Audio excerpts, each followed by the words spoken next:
Nikki Kay. I'm delighted to speak on this first reading of the bill. I'm particularly delighted that it's coming to the Government Administration Committee, and I look forward to deliberating with other members on that committee. The purpose of this bill, as has been mentioned by many other speakers, is to improve our borders. And I just want to touch on a point that's been raised by a number of Labor members, incorrectly stated by a number of Labor members, and Mr Hughes has asked me to name one of them. Clayton Cosgrove said that this was, and he mentioned the reduction of 55 staff. And I just want to make this point.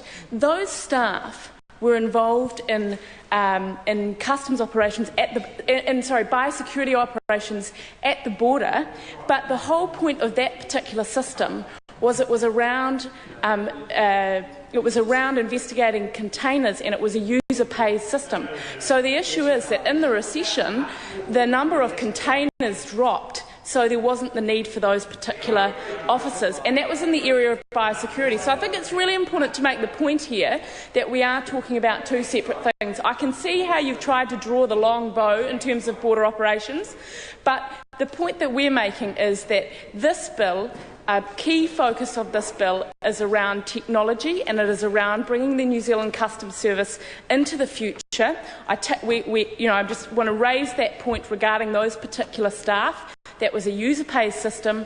The number of containers dropped, therefore the need for those particular staff dropped. So this bill is specifically dealing with some issues in terms of taking New Zealand's customs into the future, and one of the key amendments in this bill is around the SmartGate system, which I must admit in my electorate I've had some great feedback about.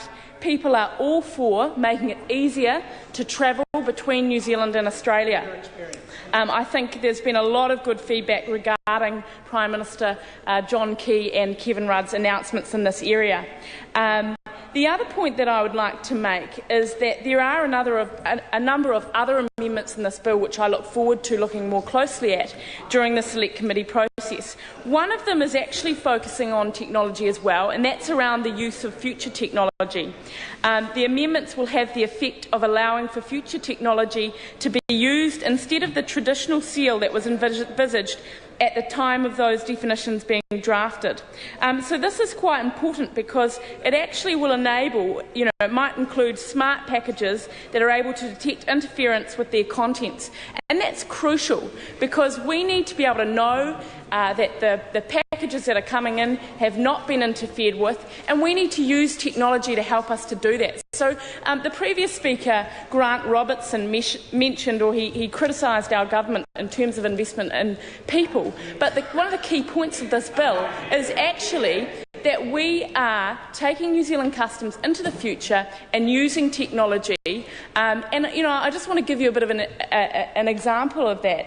If you asked us 10 or 20 years ago about boarding passes and the use of electronic boarding passes, would people have really ever questioned now how beneficial they are? So I would just say that I think there is a bit of an issue here that the Labor Party are a bit in the dark ages, and they need to understand that technology can be very beneficial, and what we are doing is we're bringing New Zealand Customs into the future. The other key amendment that I just want to bring people's attention to is around a false allegation or report to a customs officer.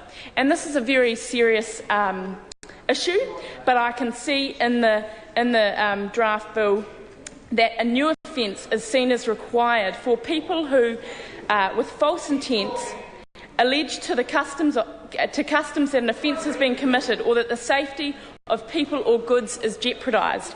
And this offence is based on Section 24 of the Summary Offences Act, which relates to the police.